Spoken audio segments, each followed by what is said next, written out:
cleaned up the bench a little bit. Finally got parts in for my for this 194T, and I'm gonna tear it down and rebuild it.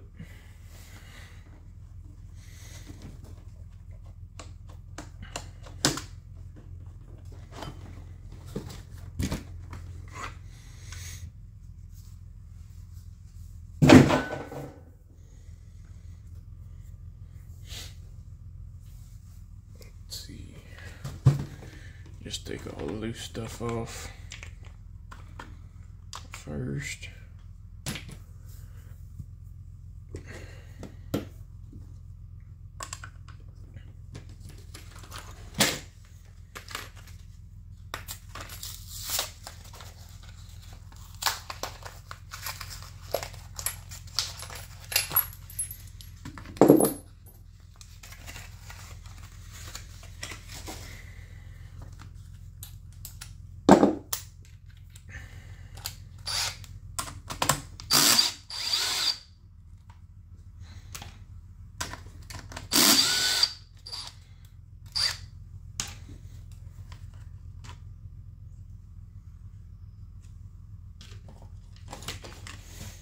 I haven't taken apart too many steel top handles, so a lot of this is going to be a learning process.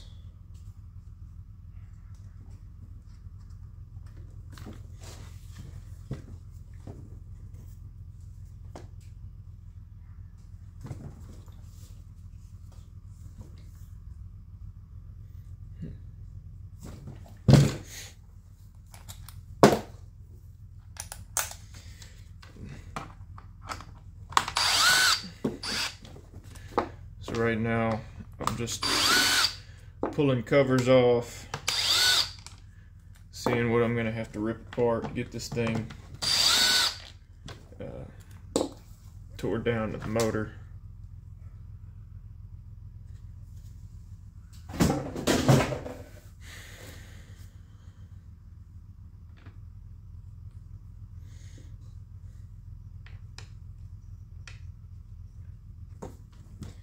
This thing's pretty dirty. These little top handles see a lot of abuse. I don't think I have to pull the flywheel since we're just doing the top end. I have to pop the coil off when I get the motor apart.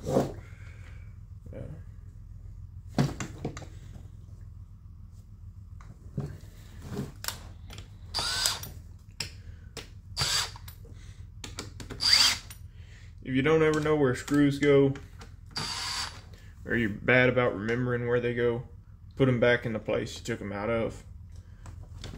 Just a real simple tip right there for people starting out.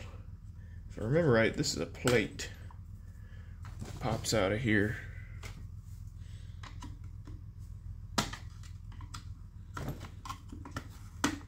I think I've done a 193, but I haven't done a 194.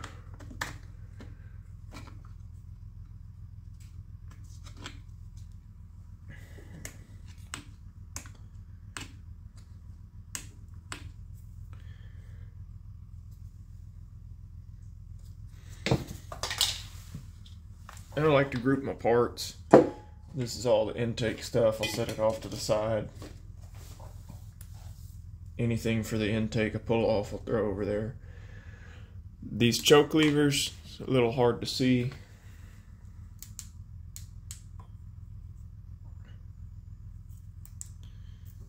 I don't know if that helps, but this little lever here, if you pull this out, there's a ball spring and detent in here.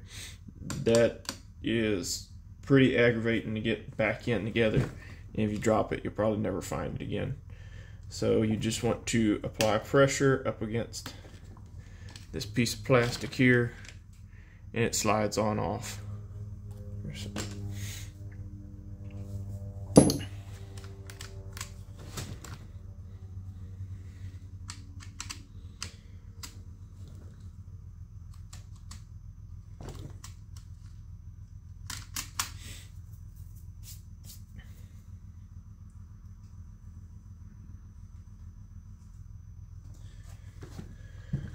So either leave the coil on and don't worry about pulling the plug boot through here, or I pull the plug boot off.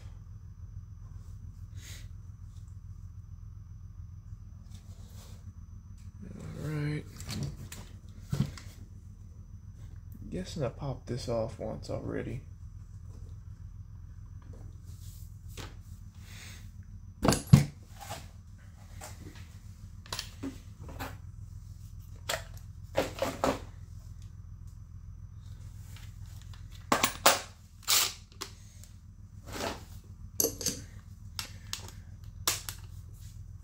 Almost all the fasteners you got to take apart on these things are T27.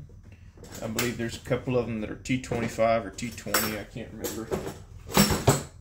But they're not anywhere in the realm of difficult to work on.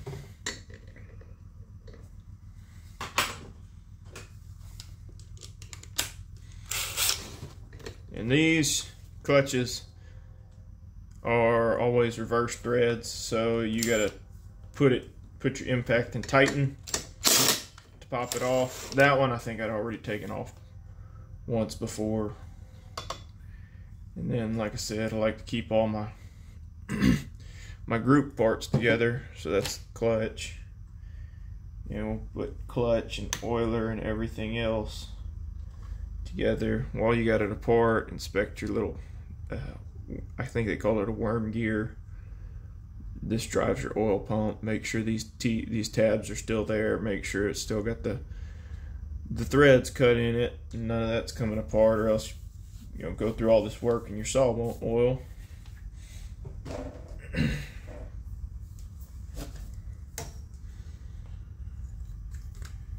Let's see, what size is this? So these are T20 is the smaller fasteners on here.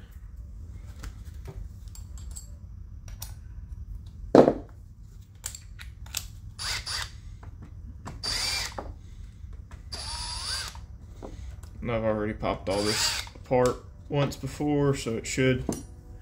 That was an initial diagnosis. The cylinder's been on back order for a few weeks, so I finally got it back. Oop, dropped the screw. See, these things get nasty. I'll try and clean it up as best I can before throwing it back together, but you know, you hit a point of diminishing returns. It don't need to be brand new, but you need to get 80 to 90% of the crud off of it. It's probably the only time it's gonna get cleaned.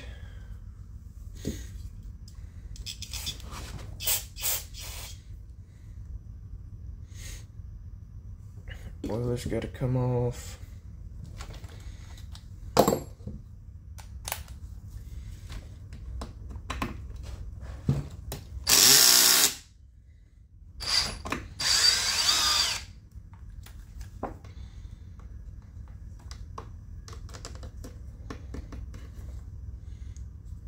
That was another thing about these. I guess they got the same oiler setup as a 193. That ain't... It works. It's just a little piece of plastic with some metal in there, metal molded in it.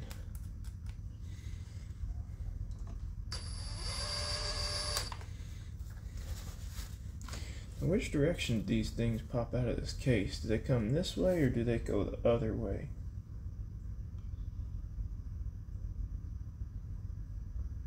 Maybe they come out this way.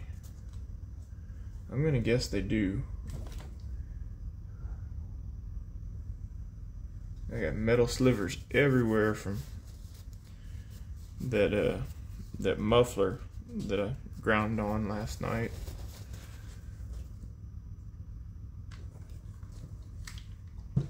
It seems the aluminum slivers don't stick in your fingers so bad, but the steel ones, they'll catch you right away. The flywheel is normal threads. I'm hoping I popped this flywheel off once before. I'm guessing I didn't. Might have to pause y'all. Get this flywheel off of here.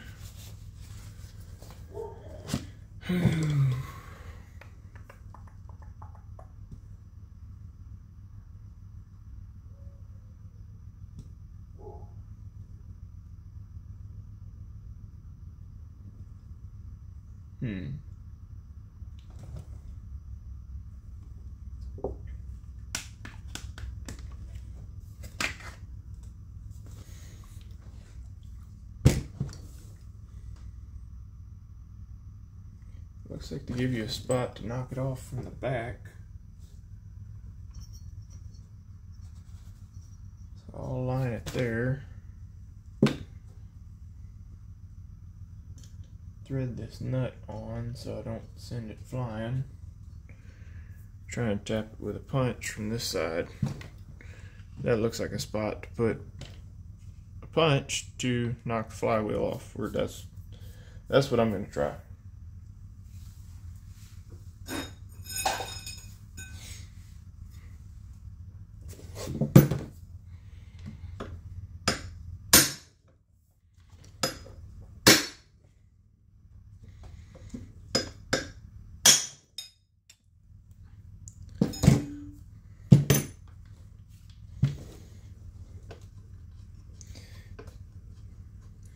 That appears to have worked. I put some hickeys on the back of it, but nothing that'll hurt it.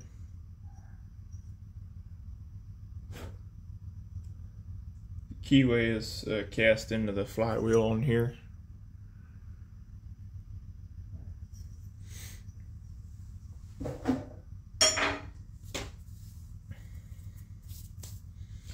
So yeah, it looks like it goes out that way because I have a lip here and no lip on that side.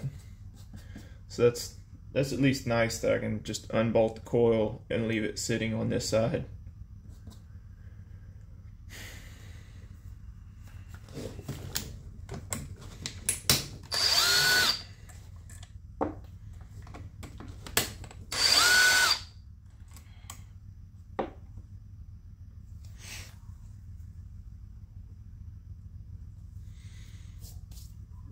Now I've got to figure out a way to pop this intake boot off, and then we get the bolts that hold the cylinder in place, and then it looks like it'll just come off, muffler and all.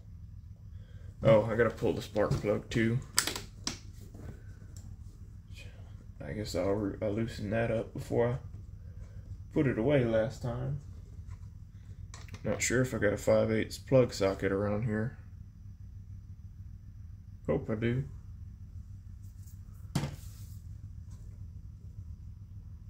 Plugs off.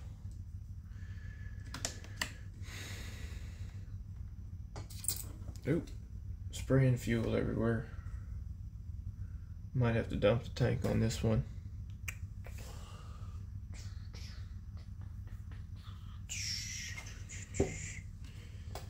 Contemplating dumping it into a bucket. Using the gas to wash parts.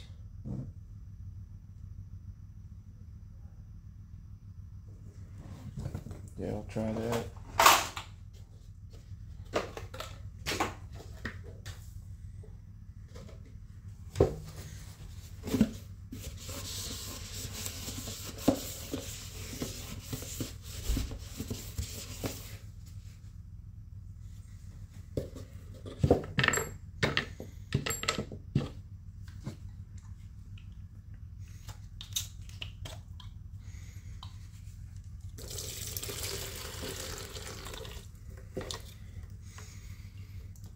Alright, that should relieve all the pressure on the fuel system.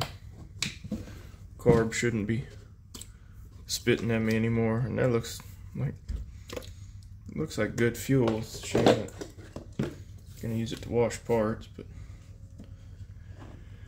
oh well.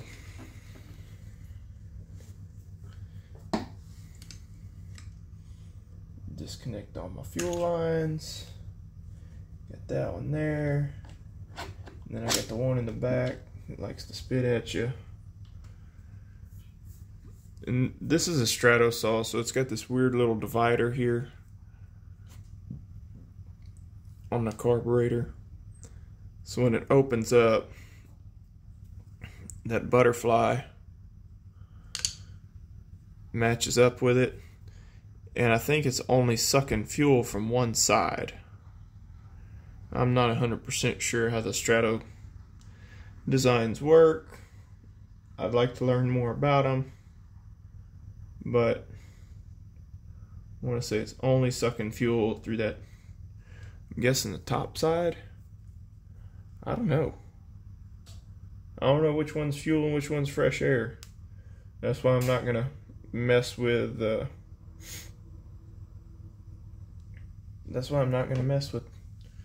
ports on this one.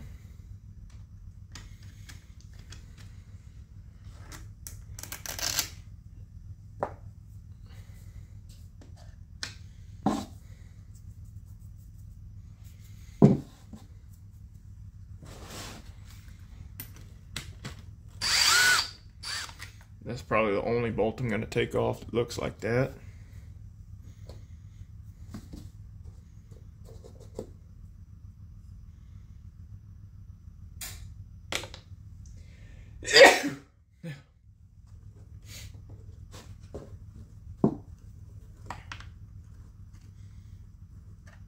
Oh, these impulse lines are a pain. I forgot about them. Have to pop out the vent.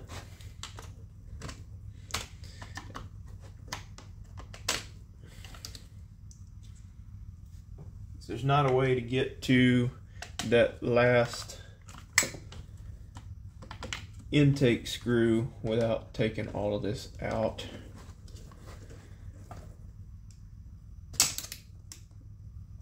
Just be careful with screwdrivers, especially if they got sharp corners on them. You don't want to stab a hole through that intake, and yeah, you don't want to stab a hole through that boot or the impulse line. Impulse line should actually pop off of the saw, and I'm not going to have to fight it through or reroute everything again, I don't believe.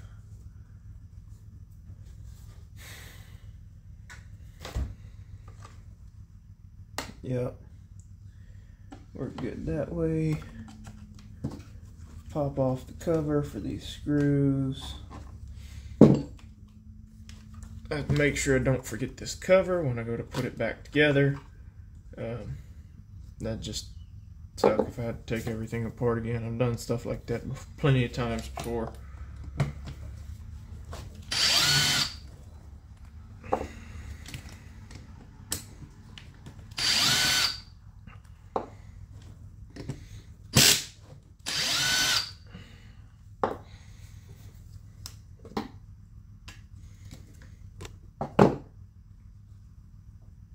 Intake boot. Again, I don't really know which one is. I think the top side is fuel, and it gets fueled through this little bitty hole, but I'm not 100%. Oh yeah, it is scored all over, intake and exhaust side. I know the exhaust is scored, but I didn't know that the intake would be scored up. Someone either ran straight gas through it, or you didn't mix the fuel properly, or had it adjusted lean. Usually if it's adjusted too lean, it seizes up like that. It will exhibit some signs of seeing a lot of heat on the piston, so we'll take a look at that piston when we get it off.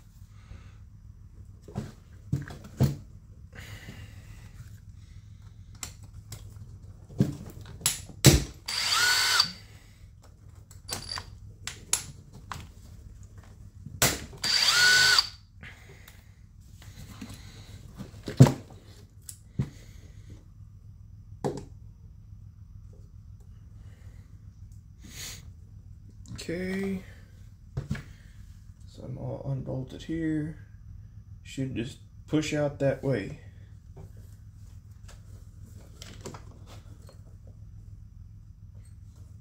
Catching on.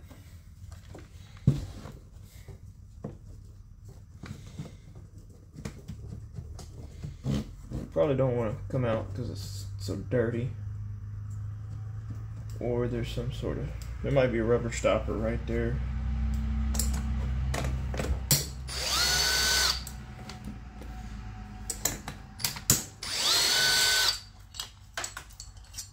There goes my exhaust gasket.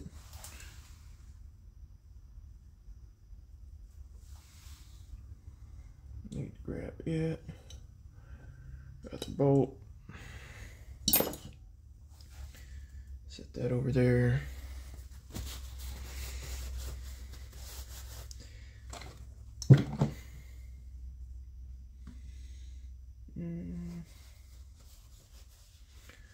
I'll try spraying a little bit of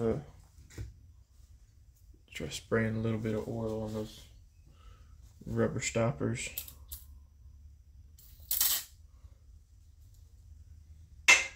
Not like I'm gonna make this all dirtier.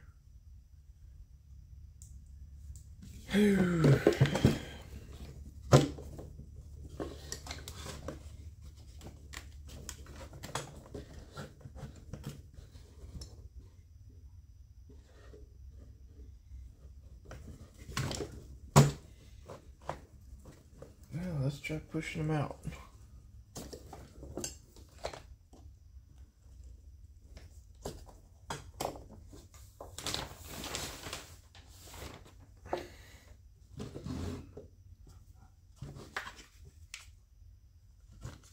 Wait a minute, maybe it does come out this direction.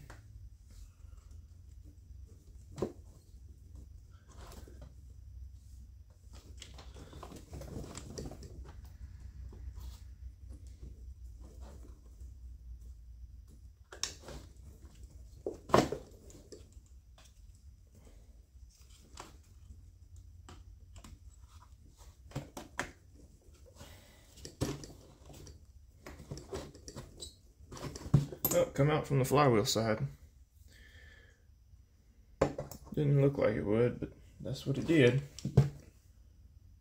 Alright, now you can see how nice and beautifully disgusting this thing is.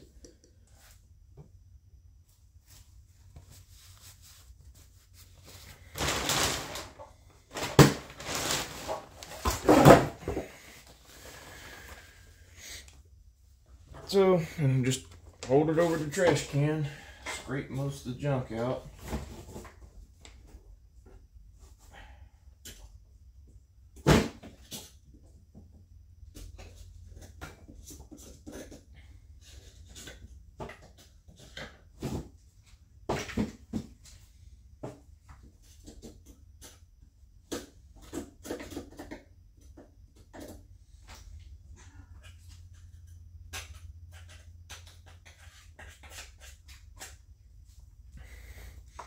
And you see how thick and built up all that trash is.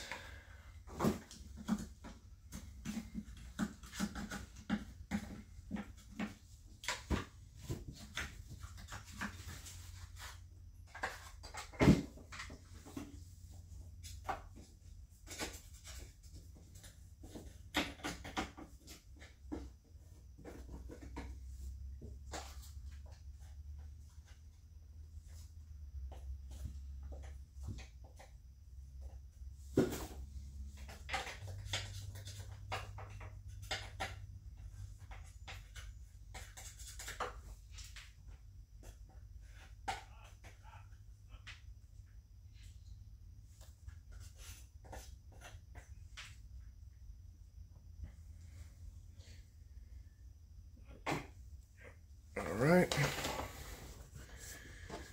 now I think with this,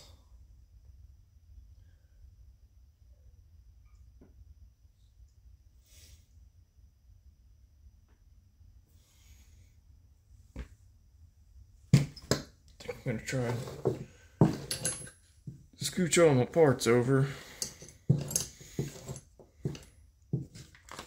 Figure out where they go later.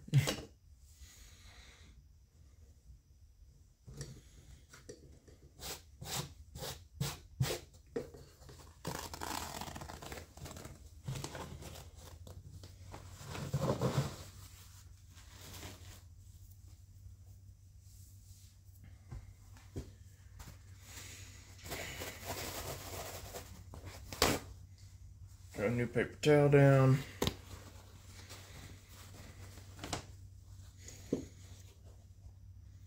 This one, gonna try and blast some of this crud off, at least off the bottom.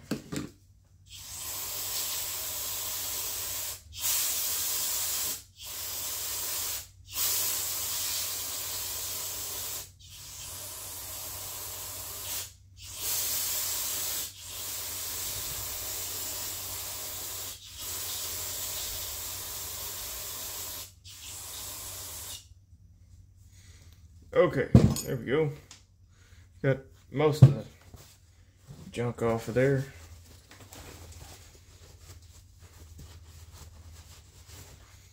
I'm gonna start stacking paper towels on top of all the other dirt I knock off of this thing. It's just gonna be the quickest way I know how to keep it clean. The cylinder's junk, piston's junk.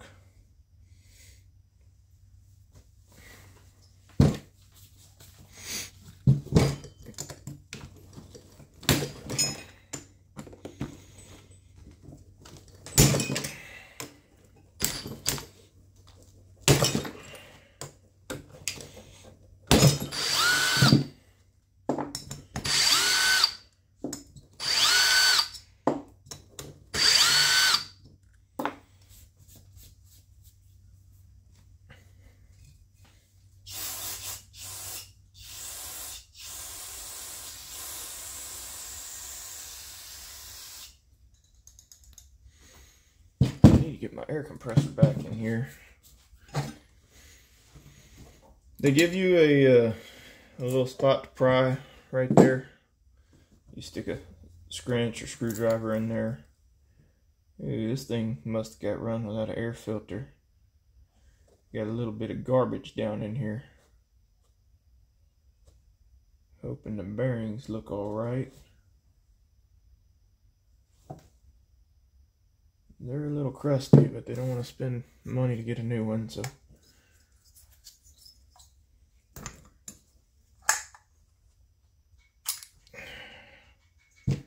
Yeah. Here's the carnage. Intake side all tore up, exhaust side all tore up.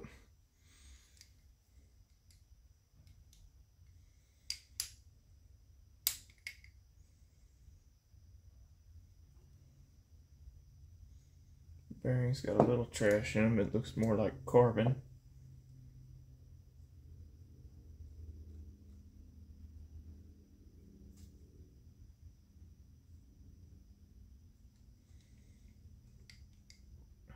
Probably wash that crank in the gasoline there. Ooh.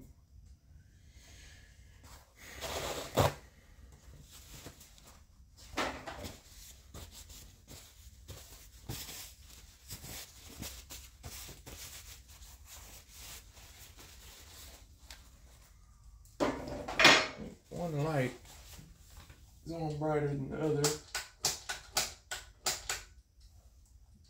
I don't know. Oop, bumping the camera stand.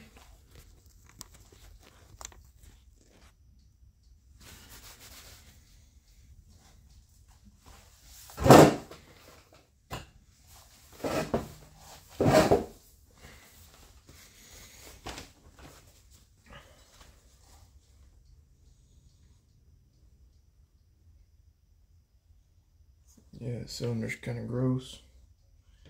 Doesn't look like there's a whole lot you could do to help these things out. I don't know about widening the intake. You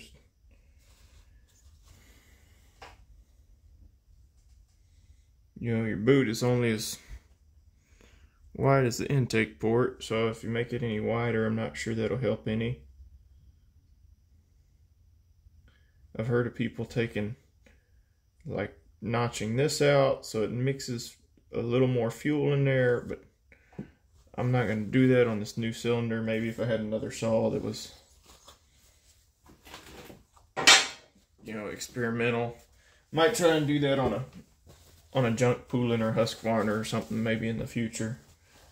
A cheap Strato saw. Something that someone let sit with a bunch of gas in it. That bearing looks good. Rod end looks good. Don't look like this thing got hot. I mean, I'm just gonna guess that had a couple rounds with no air filter and one good round with improperly mixed fuel. Ooh. I might need a pick to get this out. I'm not sure that I have one. At least have one here. Hang on, I gotta get a smaller screwdriver. Couldn't find any of my small screwdrivers, but I did fish it out of there with a stray wood screw.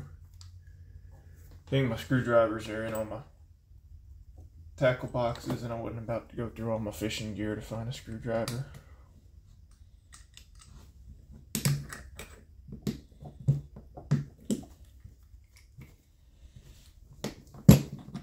Got the circlip out of there, wrist pin. Yep, that bearing still looks nice and clean. So maybe we got lucky here.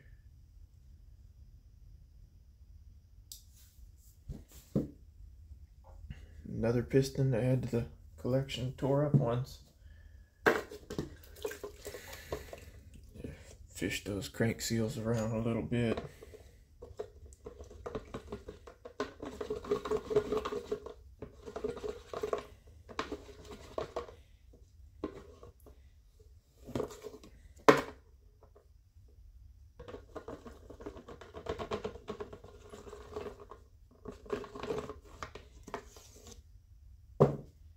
I don't have any issues cleaning crank seals with the. I'll knock this camera way off. I don't have any issues cleaning crank seals without with 2-stroke fuel mix. Because that's what they get lubricated with anyway. And with the crank.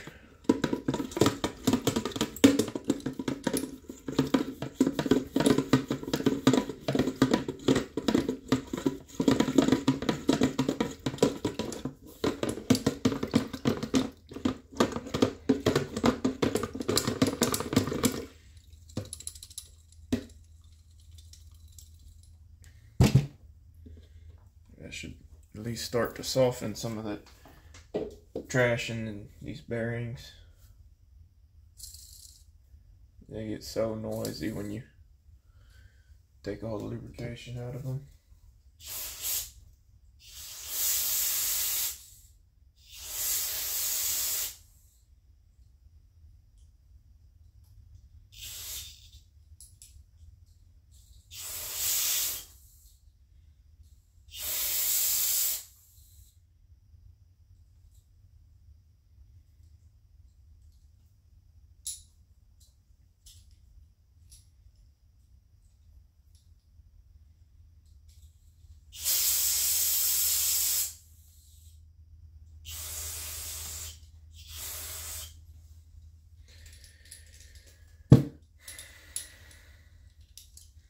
Alright, bearings are flushed. Crank seal's been wiped out.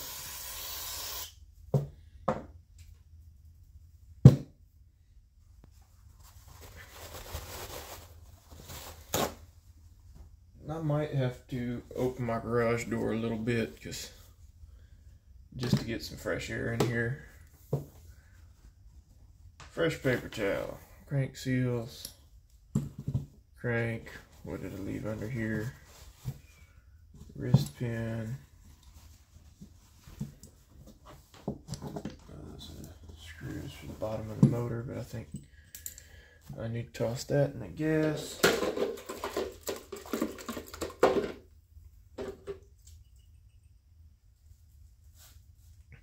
Yeah, starting to build up some fumes in the garage. So I'm gonna open the door. Got the door open a little bit now, so if y'all hear anything, it's neighbor's dogs or cars passing by. Whatever's going on outside.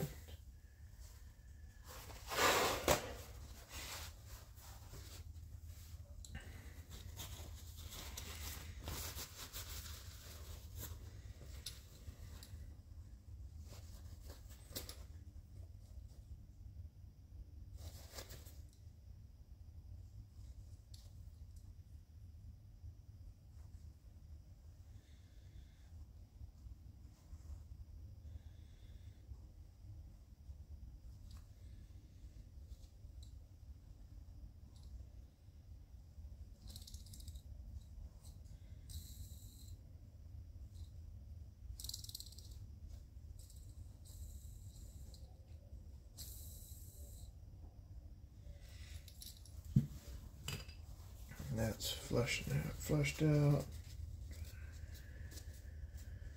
Whew. Yeah, I guess it had more fumes built up in here than I thought.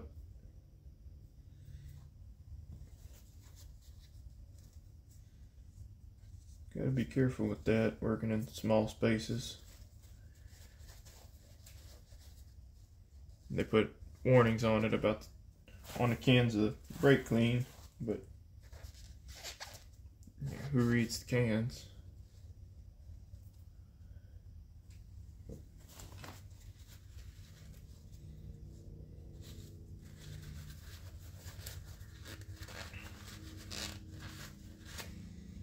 This is the sealant that steel uses. It is tough to get off. I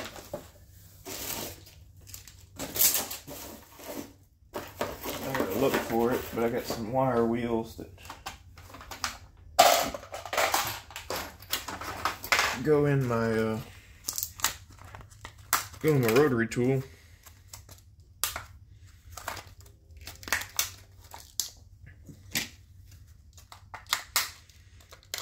That's generally where I start.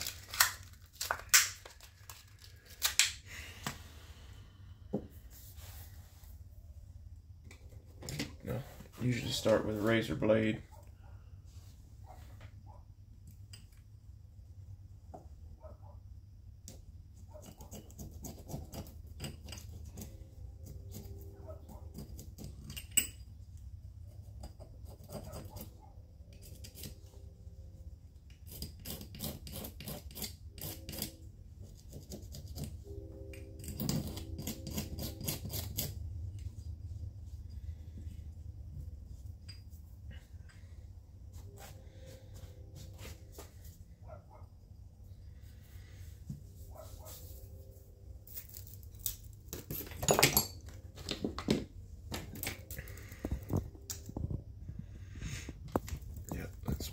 Break out the big guns.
That was a little bit easier than I was thinking. Usually you gotta sit there and fight that stuff for 15 or 20 minutes. Looks like that got almost all of it. Just a little bit left in these bearing pockets.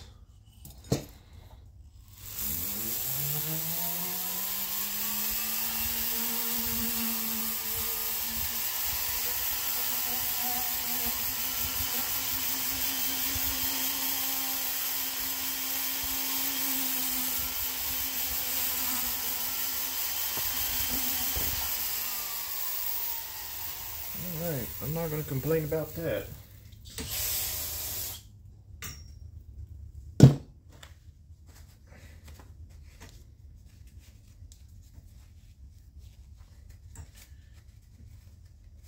You know, preparation of these surfaces is almost just as important as, it is just as important as the type of sealant you use on them. If you got something that is susceptible to softening or swelling in gasoline, this it ain't gonna hold up here. If it's susceptible to swelling by oil, yep, that's the same thing. You're gonna have problems again. Those are clean. These are clean.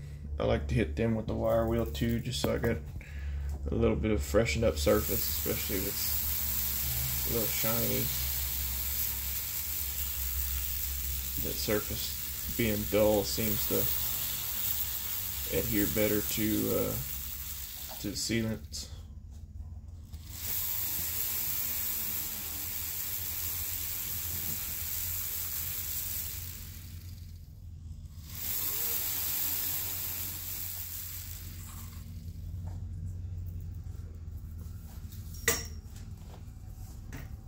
Alright, now we can start with the fun part.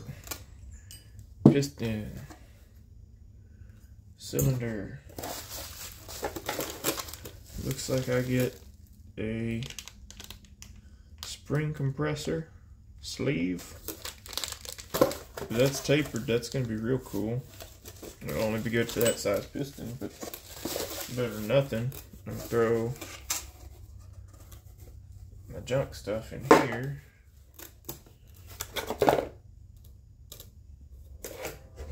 Set that to the side.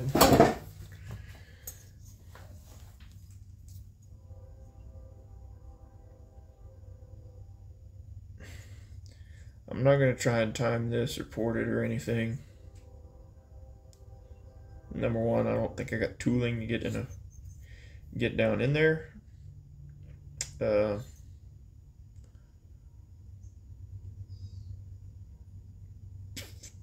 we're just going to leave that alone.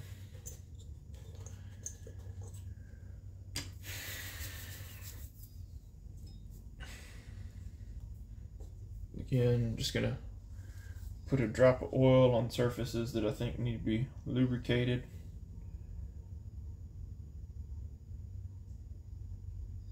I'm not particular about what kind of oil you use on these things during assembly, as long as it gets washed away by fuel, because after that it's going to be lubricated by the oil in the fuel.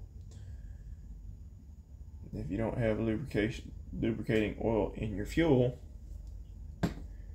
then you're going to have a dead saw pretty soon.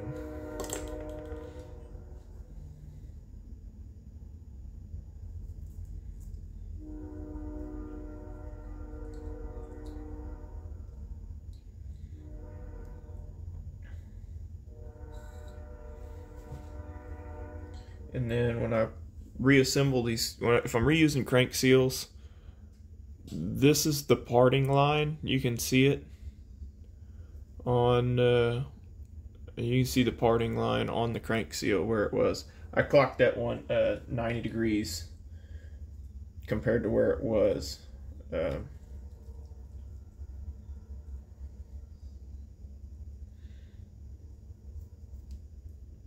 That way, when you put it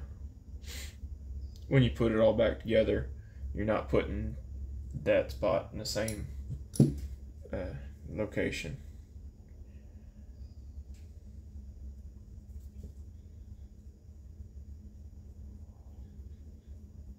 Drop of oil and that bearing don't make any noise.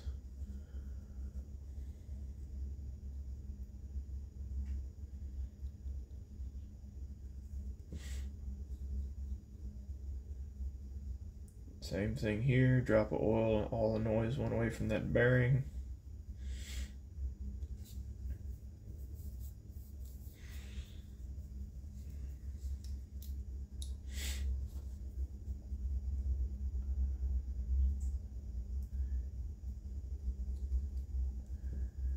Lubricate all my bearings here.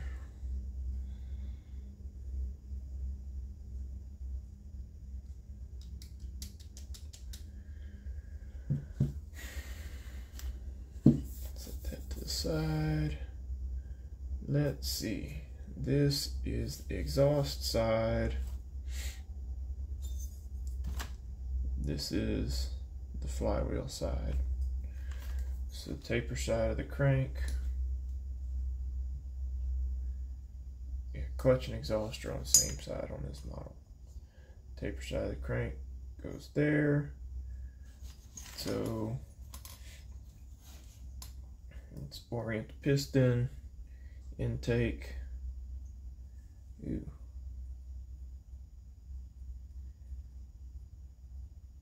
This piston needs to be chamfered right out the box because this lip is smushed over. That's probably happened in shipping, so I'm going to chamfer this piston, re-clean it. Man, they beat this thing up in that box. Now, I'm going to clean up this piston because I don't want to preemptively wear something out. And then we'll put it on that crankshaft.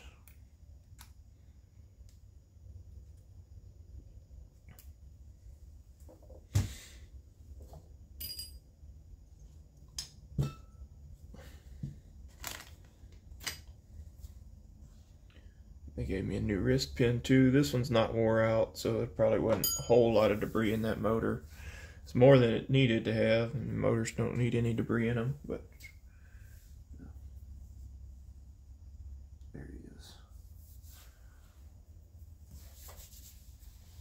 95, good.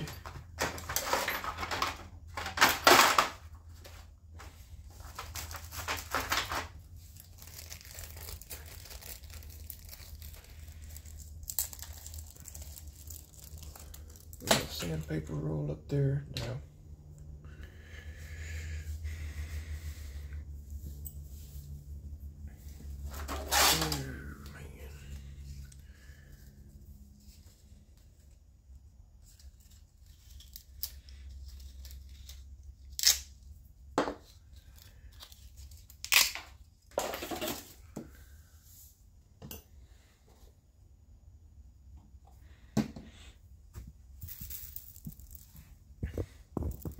There's a pretty bad burr on the lip of that piston. On the skirt of the piston, not the lip.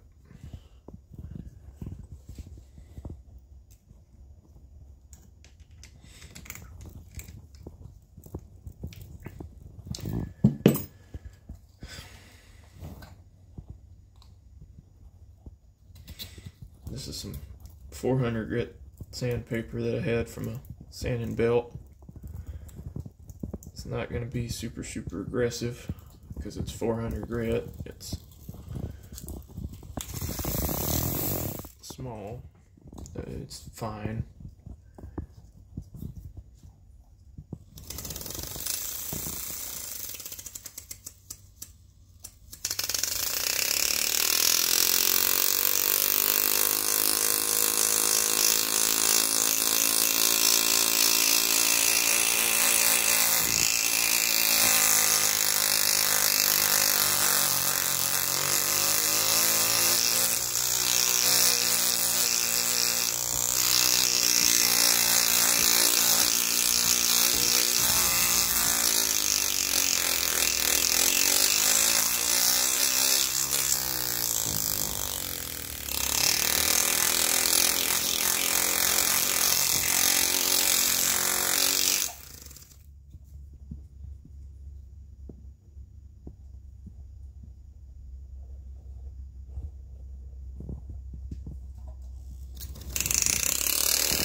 Alright, I think that's got it.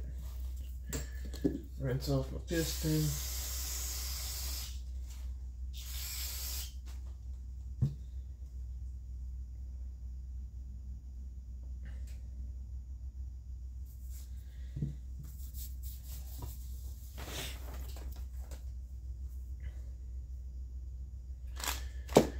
Okay, ring goes on.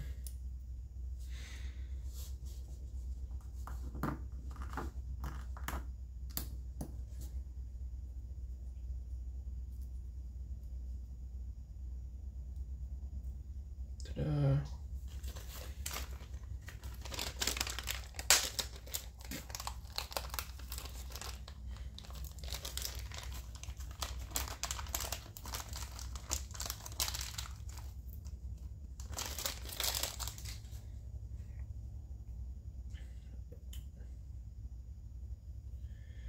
Okay, this is tapered, so it's going to fit over my ring.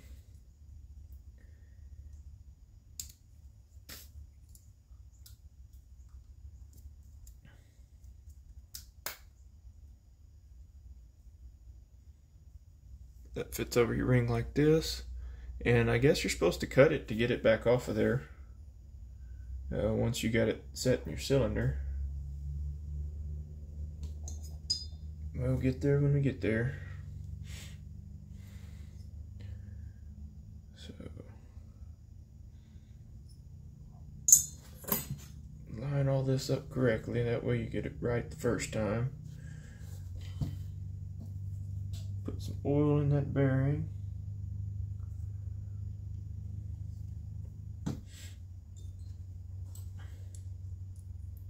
Wrist pin started.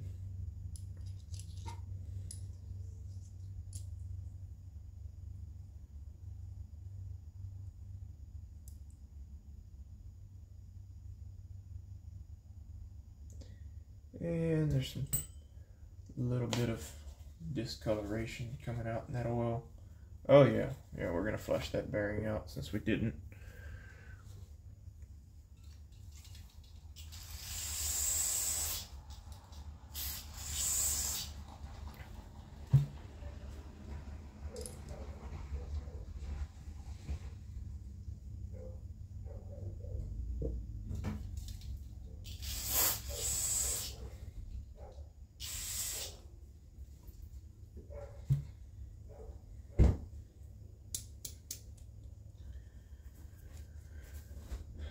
Alright, got the bearing flushed out.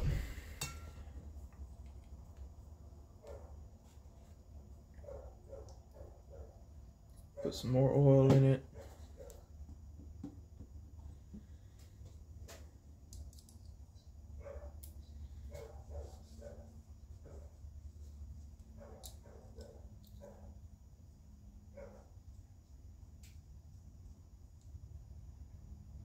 Alright, no more discoloration in the oil. That's just from the oil in there. Okay.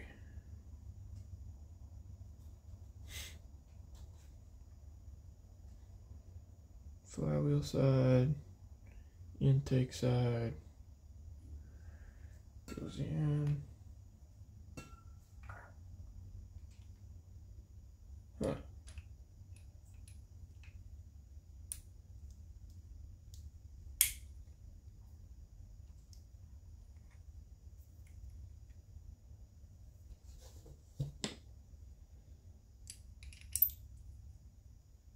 There we go.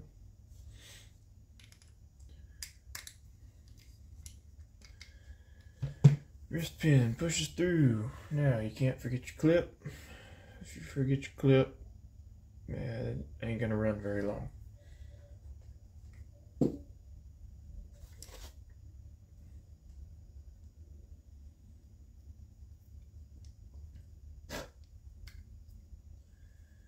I like to get one side started.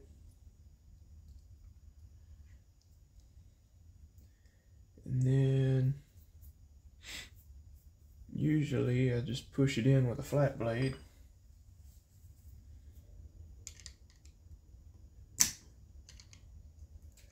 Again, you don't want to lose these clips.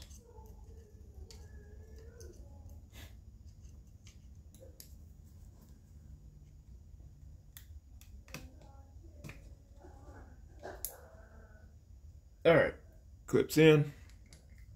There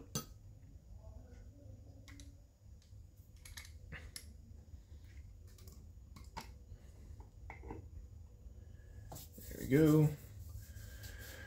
Going to silicone everything now. If it'll push out of here, which I don't think so.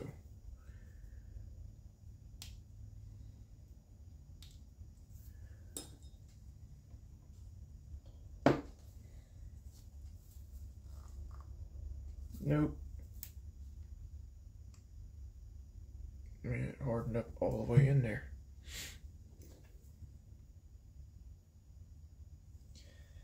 This 3-bond is some good stuff, but it hardens up pretty quick. I think it's got a 7-minute work time. Good thing I found a stray wood screw.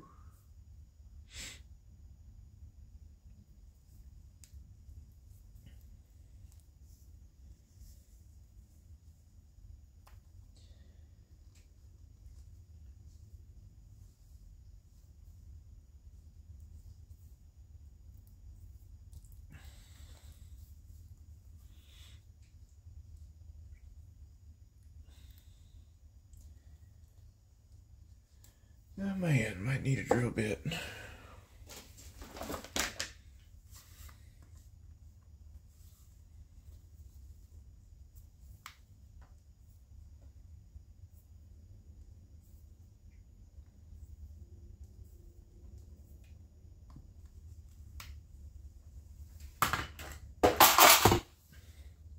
There we go.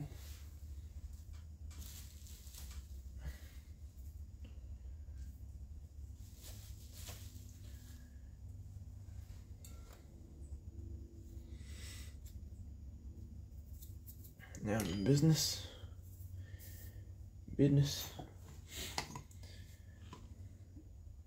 Whatever. Set that to the side. Get the silicone. And when this stuff smashes out, it's like, I don't know, 2-3 thousandths of an inch thick. So pretty much anything more than that's a waste. So you can glob it on here. Pretty much if you can see it on the surface, it's good. And you want to spread it out with something.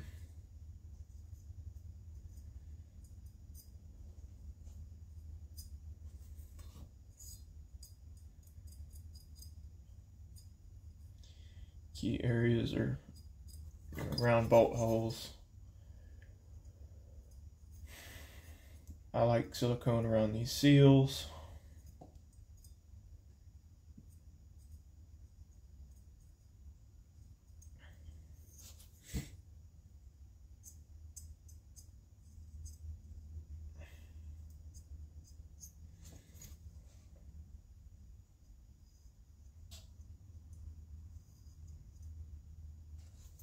Alright, that side's done.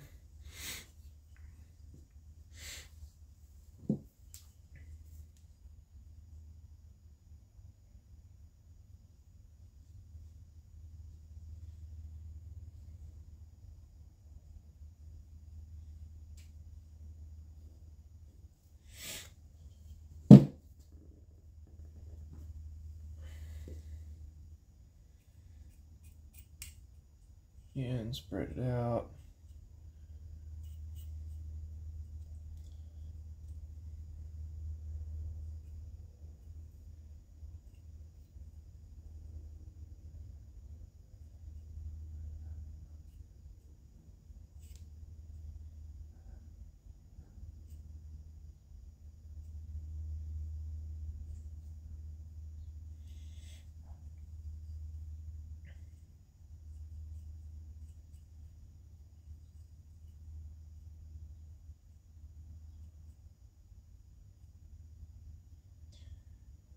Okay, it's good. Had some in there, didn't need to be.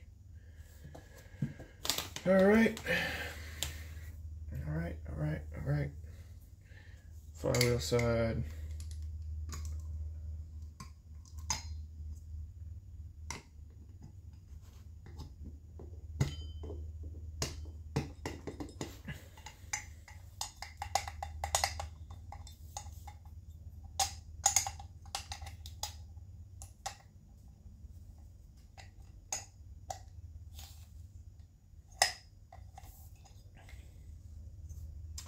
Oh, that would explain it. Oh no. Silicone on the finger.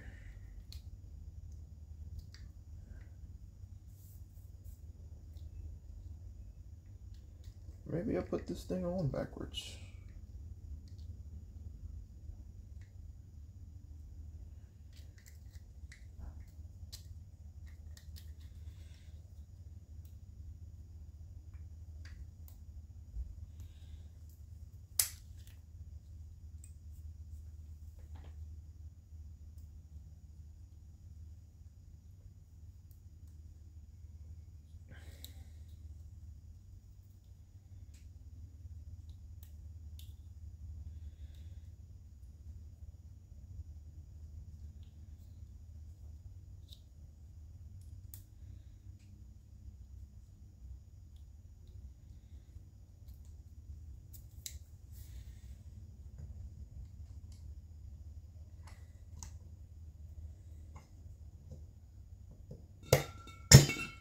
There it goes.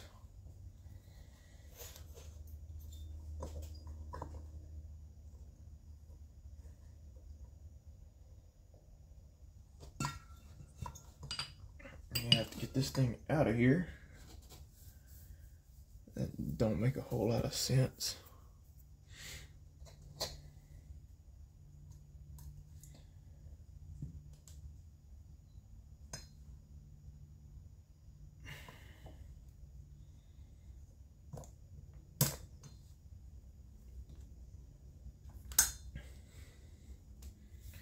Save that, use this ring compressor for something else now.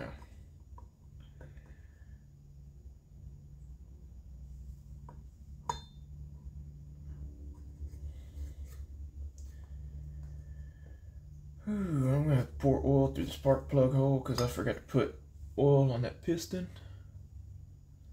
Smear it around the cylinder. And I don't want that kind of dry start.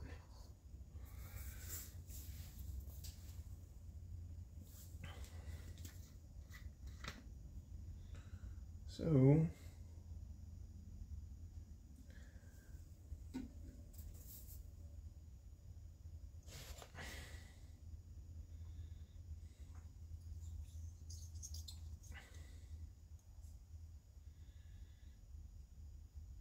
that number there.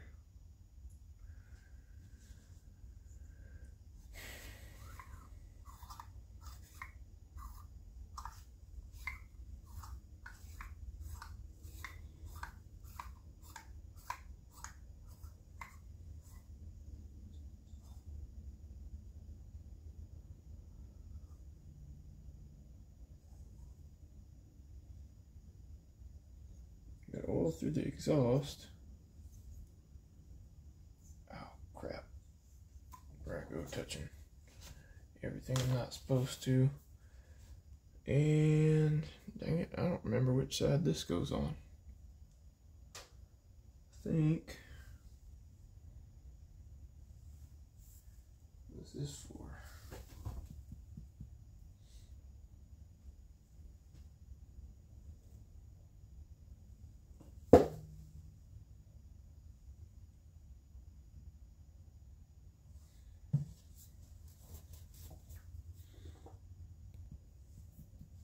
Oil pump mount. That is clutch side. They didn't give me new bolts for the bottom of the motor, so gotta reuse them.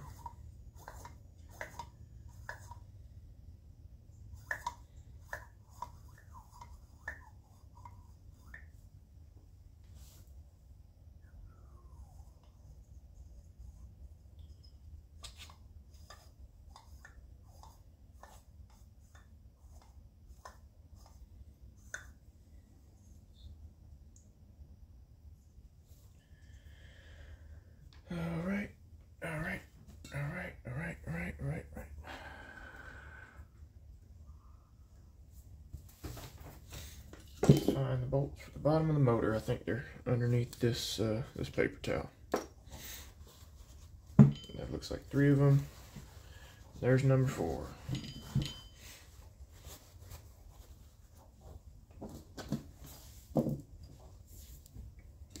Spray them down real good.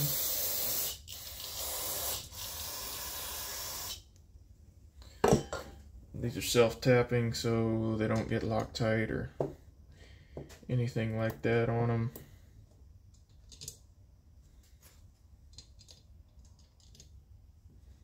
At least I think they're self-tapping. Yeah, self-tapping.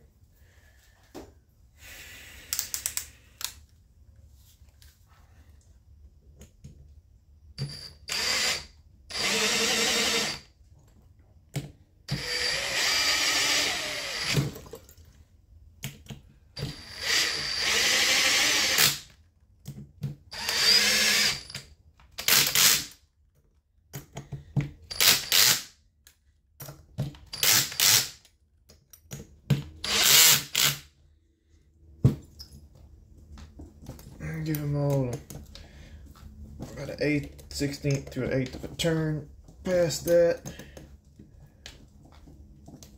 And I feel like they've snugged up now.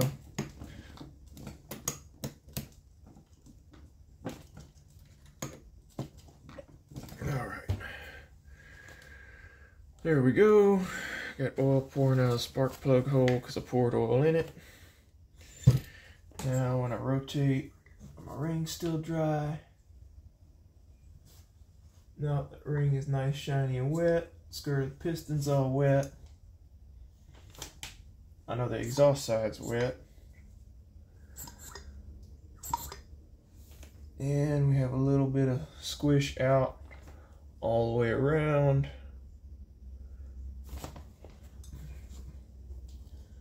Generally how I make sure that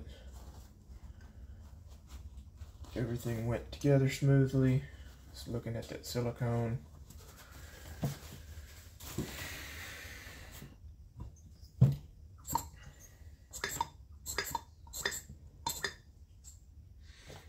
Now set that over there. Regroup, reorganize here, because I'm about to have to put everything back in there. So I want this nice and clean because that's on the intake boot. We don't want anything falling in that motor. We just cleaned out, rebuilt. This goes with the intake. That needs to be nice and clean.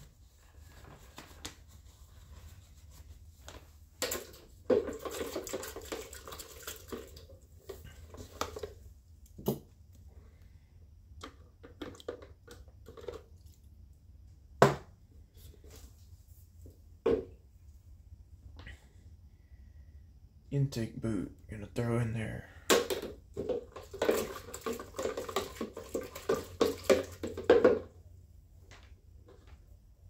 Needs to be nice and clean.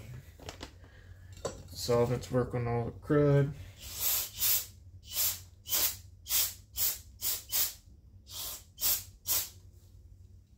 Hey, nice and clean. Now it's nice and clean.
Alright, and this came out through the flywheel side, I think, if I remember what happened an hour ago.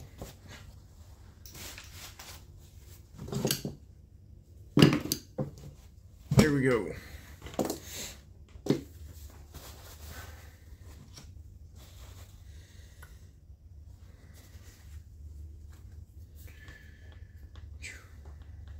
This.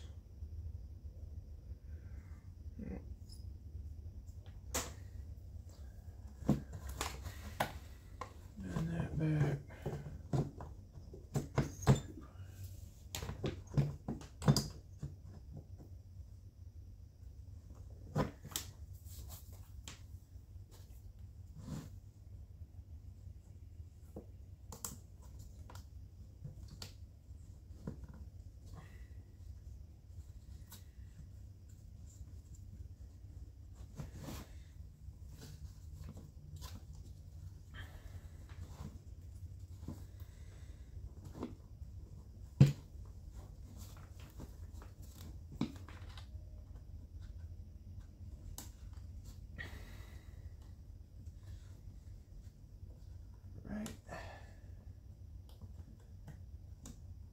There we go. There's one ear.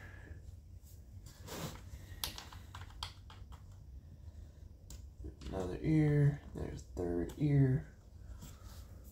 Stopper.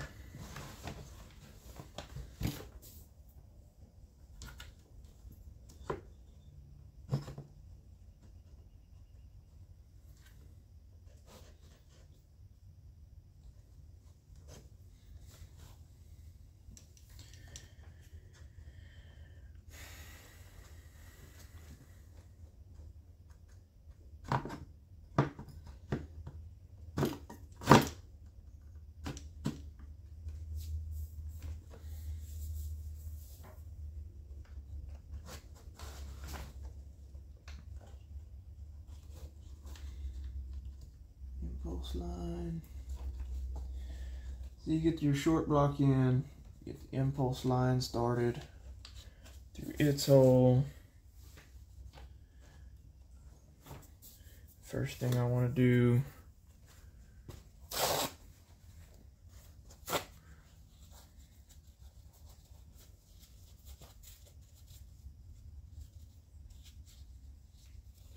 wedge something in this intake so I'm not filling it full of trash. Get it over these holes because that's the fastest route of dirt ingress into the engine. Get my intake bolt started.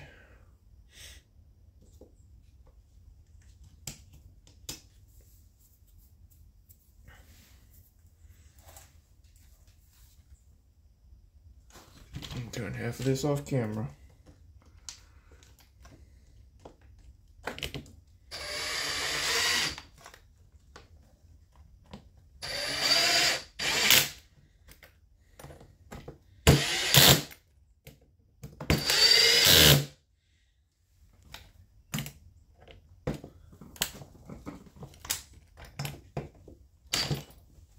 They're all in there. Now let's get actual mounting bolts started in here. They're all the same. I think these clean ones were on top. If I remember right, there's less dirt in here.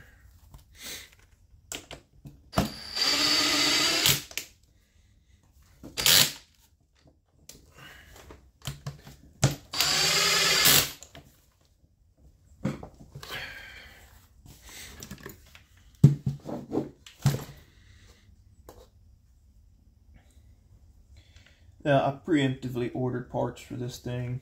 You know, all I did was see that it was scored up and just ordered a top end. If you're gambling on something,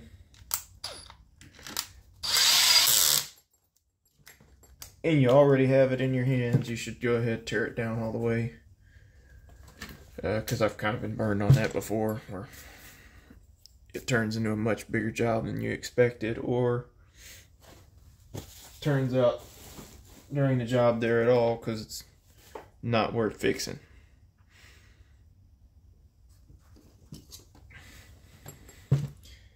You know, pretty much anything can be fixed, but is it worth the trouble, worth the effort, worth the money? That's, you know, decision on the end of the owner. Can you fix it? Yes. Is it worth being fixed? Not really.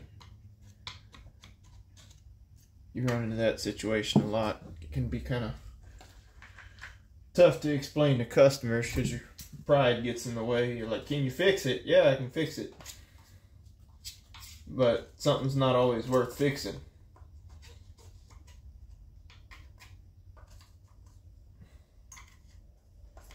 Some people don't see the difference between not worth fixing and not being able to fix it.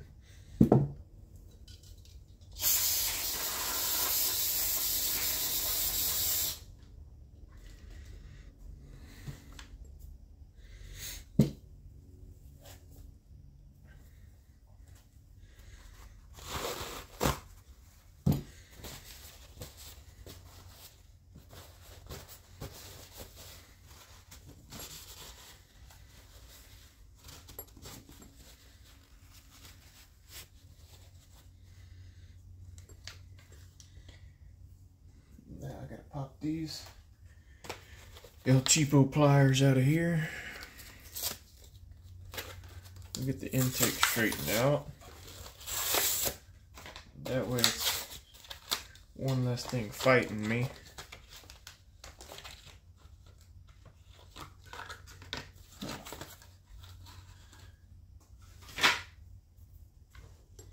Impulse line goes on.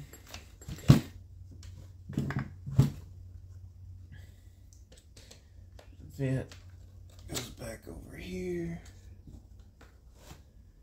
Let's see, pull off. Okay, and this is just the fuel return, I think. We'll figure it out in a minute. Hopefully this last thing gotta.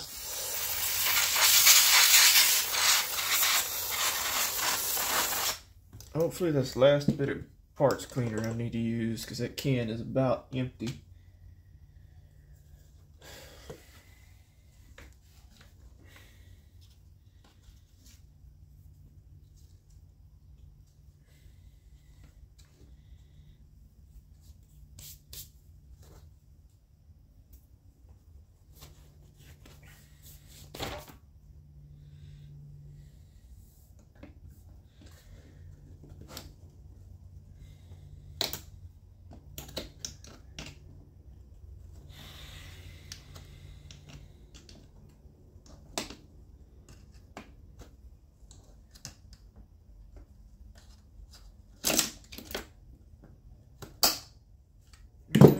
Reach in here with a paper towel. I used almost half a roll of shop towels on these things.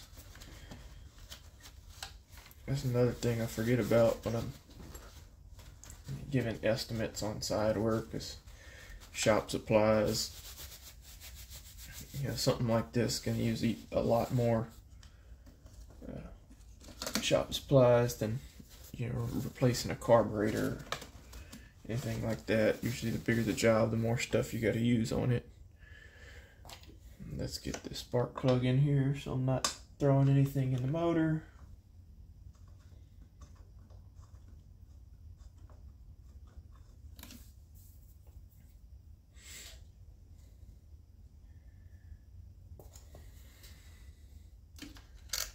Washer. Yeah, while I'm here, let's just throw it. Put everything for the intake on. It's nice of them. You can't get that backwards. Carburetor.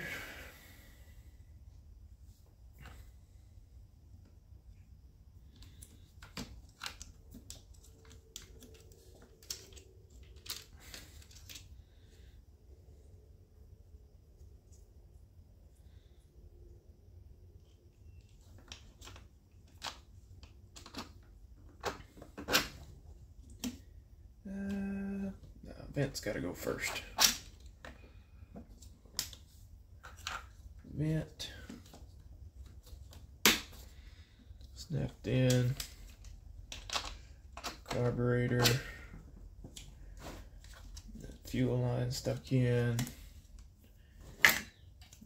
Get over. I'm thinking that this is feed or return. I don't remember.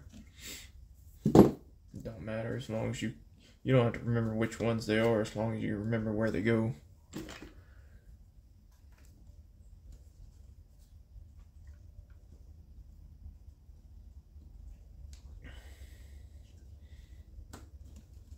Choke.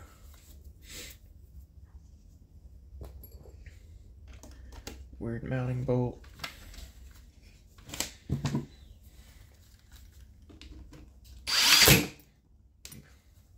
That's just plastic. I shouldn't be so rowdy with it.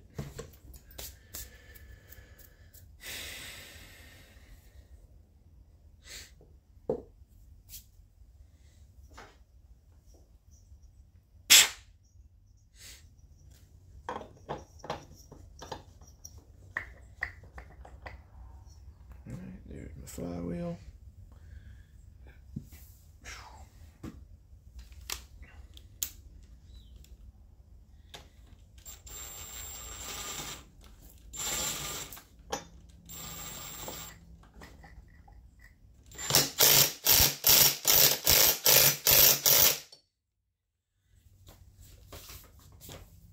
That's just a 1/4 inch drive, impact driver. It ain't gonna over tighten that flywheel.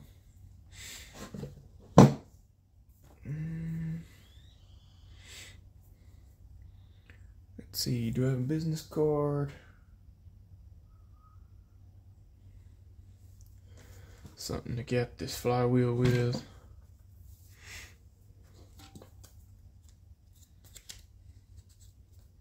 Razor blade box. Use that. It'd be close enough.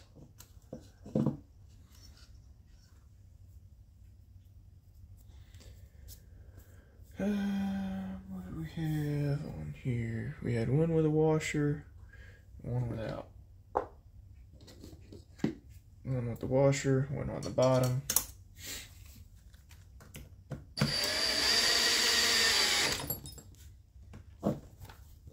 Snug.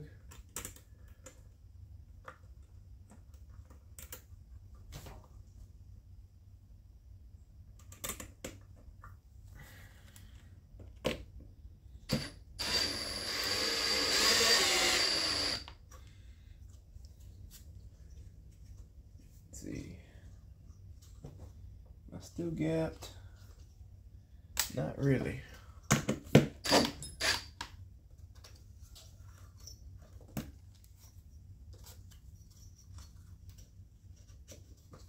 Alright, between both posts now. Got my magnet lined up.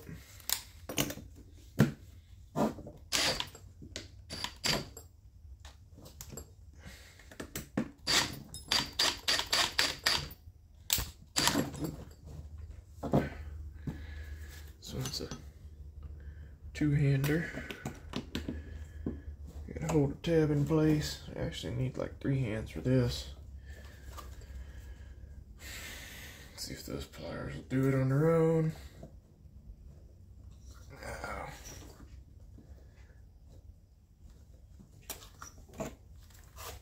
I can live with that though.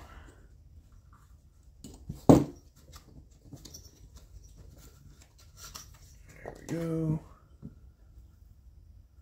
Not contacting the flywheel, that's good.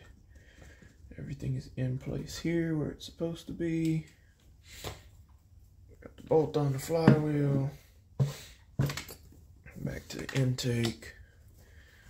Wipe down airbox cover real good. Just because we don't want to throw any dirt in that carburetor.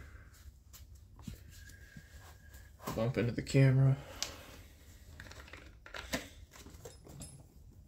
That one together.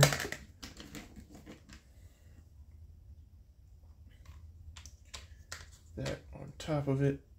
Pretty sure it goes that way. This thing is funky. It's picking up air on both sides. I think I got it wrong. Think it goes this way. You know how we check? See if the air filter centers up on it. Yep, that's the way it goes. Had it upside down.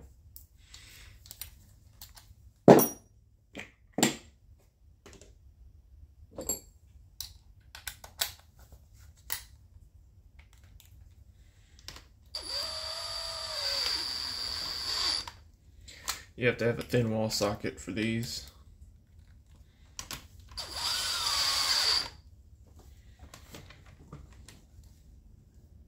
Lock nuts, make sure you ain't got no play anywhere. That's all good.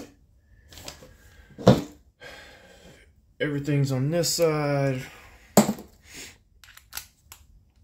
That's right.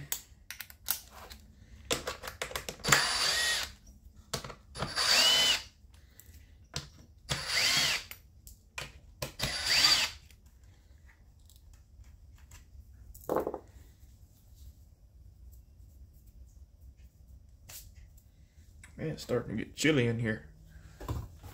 Oh yeah, side covers.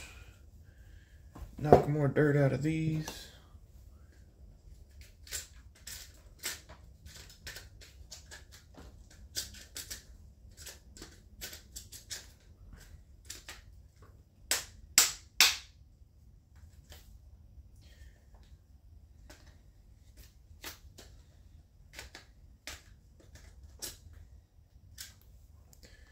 Yeah, just knocking the majority of the gunk out of it. It ain't gotta be perfect. It's a tree service saw. It's gonna be, if it gets it today, it's gonna look nasty again tomorrow.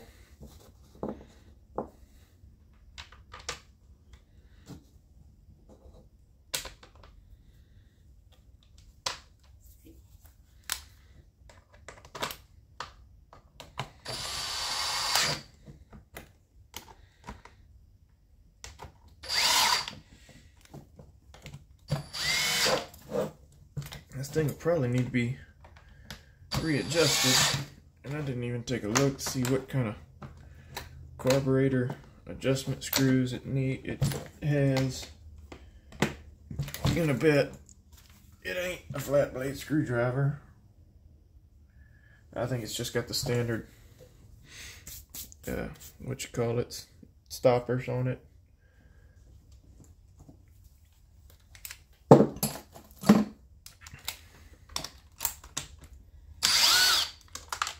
Oop.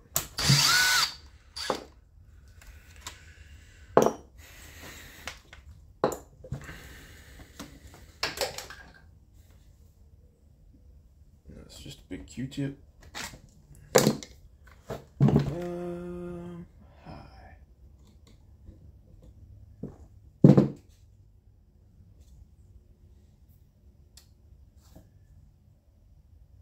These pop off like they used to. Yep, sure do.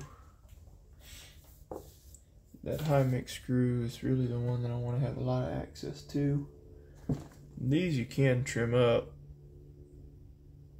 grind them down, and they help you out, but I might do that on these. If they pop off that easy.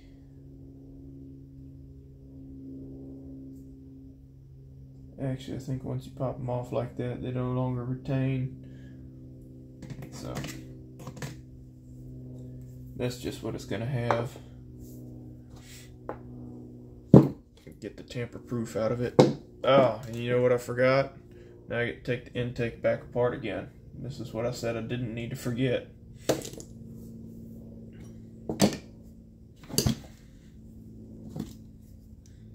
Getting in a rush gets me every time. Would that hurt anything? Probably not.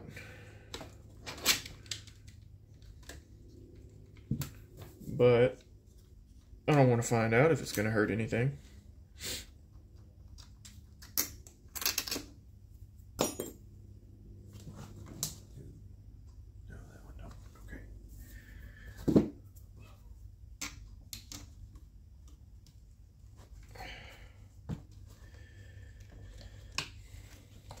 And push that boot through there. I gotta take that screw out again. There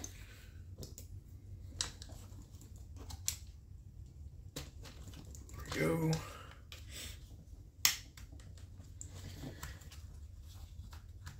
Goes on.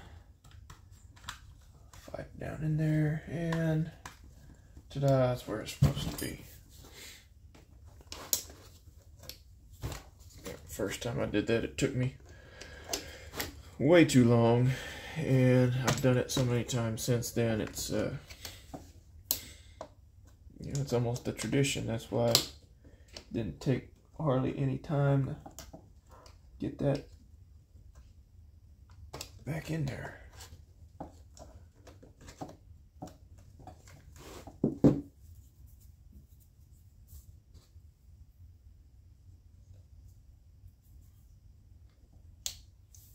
Fishing out some trash that worked its way in there when I had to do that.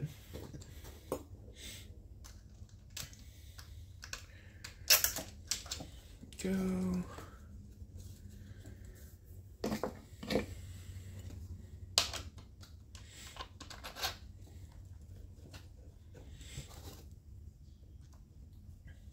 Yeah, if you ever wondered what it took to replace a carburetor on one of these, I mean, this is really it.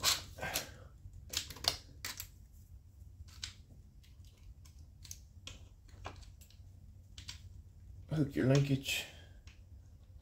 1 hole, 2 hole. Pull your line back, insert into one line, set your other line where it's supposed to go.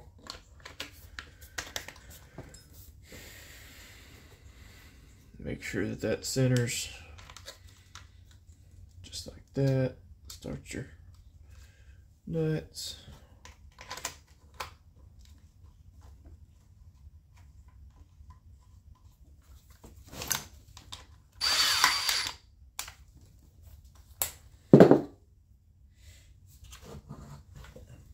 So I need to do there.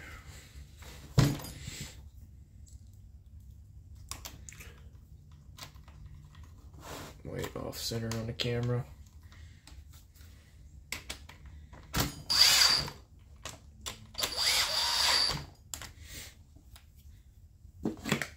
There's that. Here's this cover piece. They just snap in.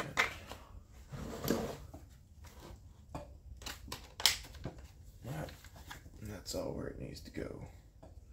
Still don't have big 5/8 to. Is this a 5/8? Hey, yeah, we do have one.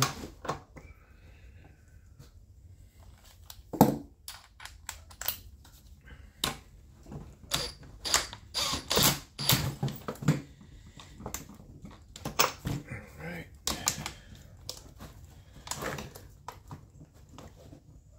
Plug is on. Air filter. Filter cover. It really needs a new filter cover. I'll have to talk to the guy about that. But, don't take a genius to install an air filter cover.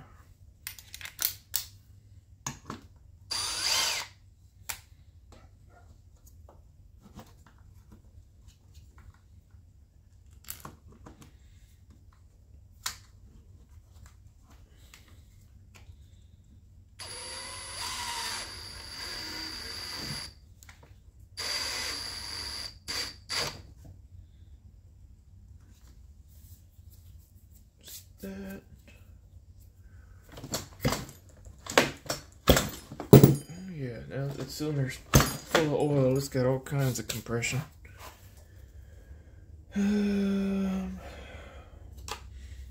Work on this guy next.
else do I have? My clutch.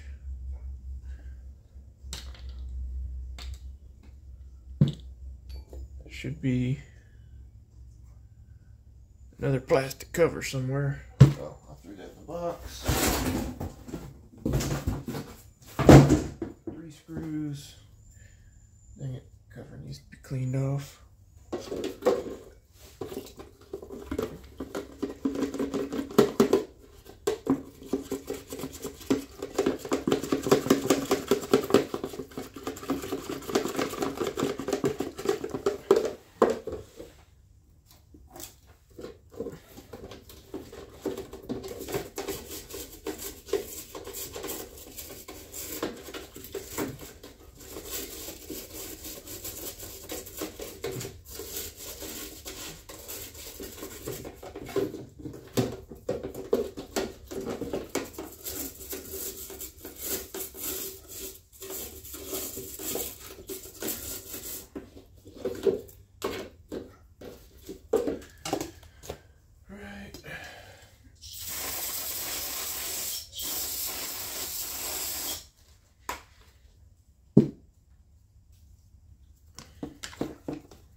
Oh well.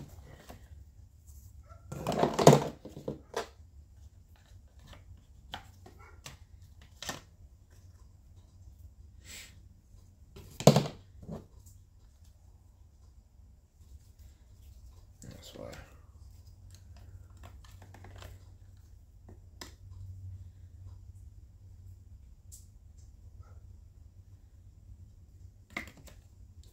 Good grief, what am I doing here?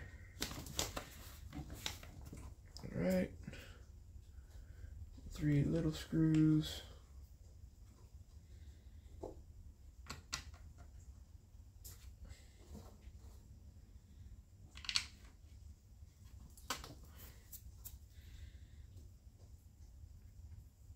Chain sliders. Maybe need to snug that one down.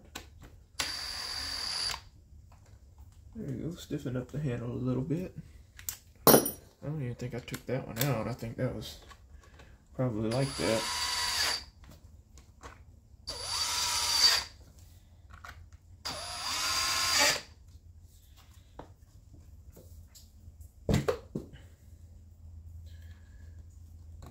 Slider.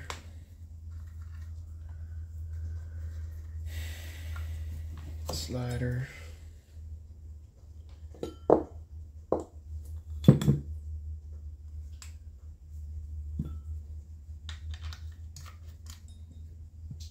No washer behind there. Wallet bearing.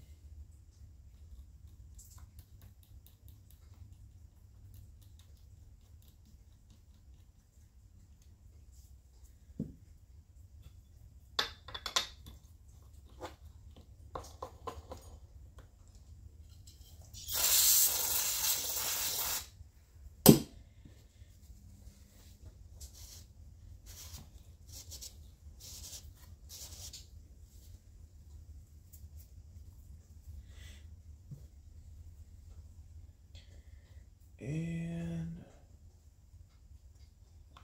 can't remember if that one had a washer or not. I'm gonna say no, if that snugs down on the crank.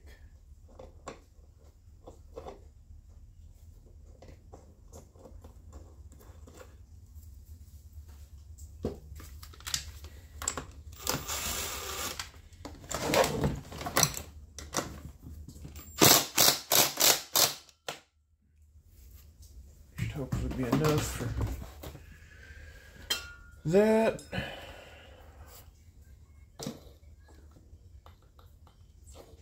Yep, we're good there.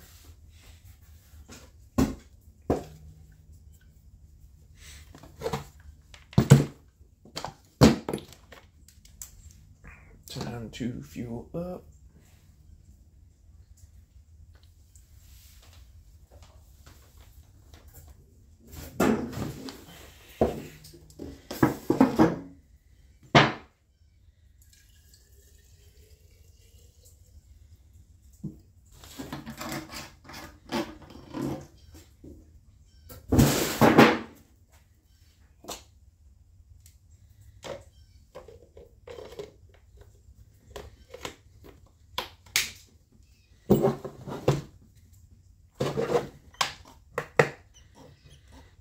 this thing definitely needs a new air filter cover.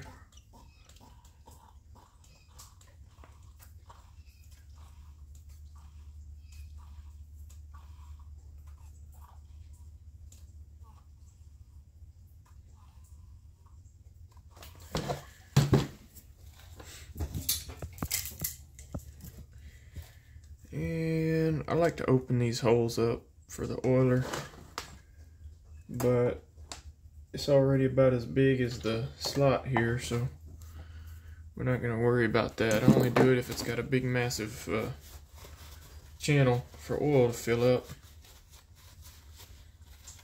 I guess it could fill that channel, and then let's lengthen these out a little bit.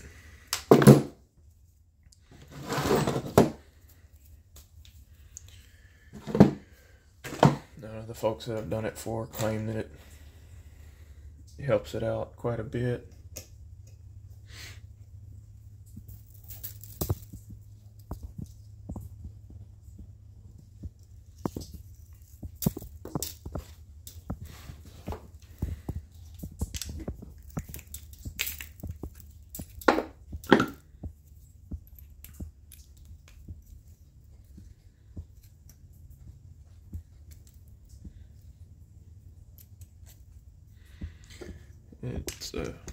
It's pretty easy modification, pretty quick to do.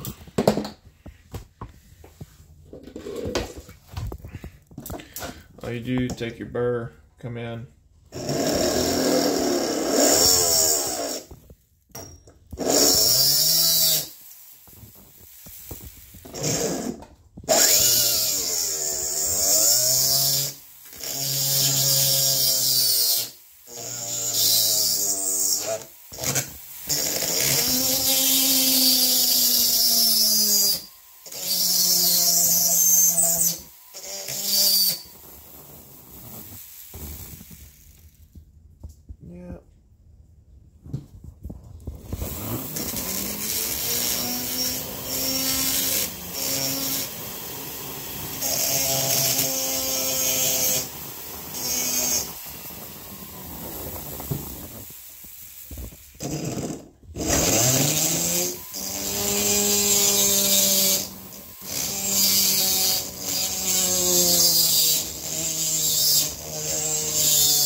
Alright, that's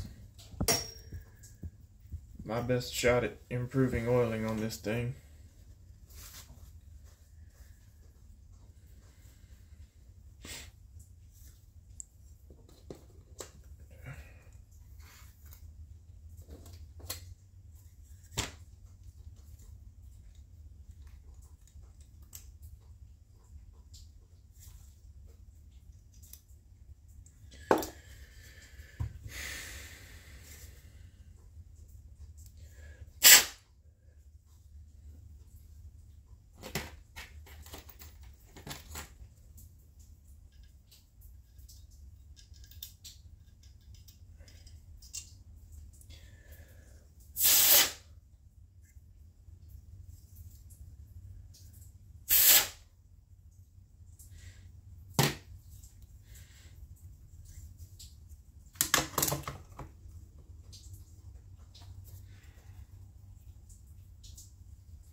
There we go.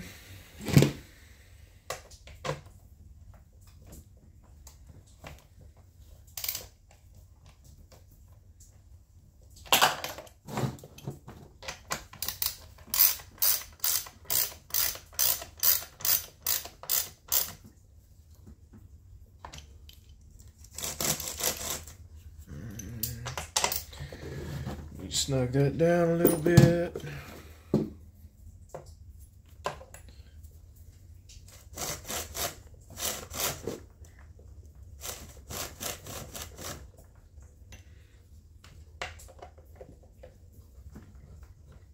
All right.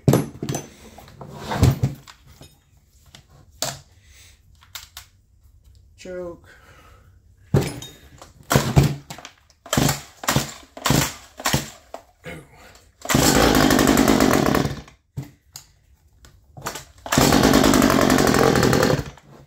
Gonna smoke a lot because I put a bunch of oil in the cylinder.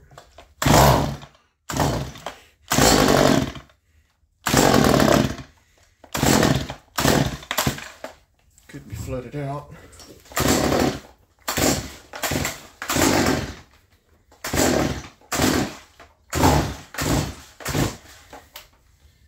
Oh, forgot.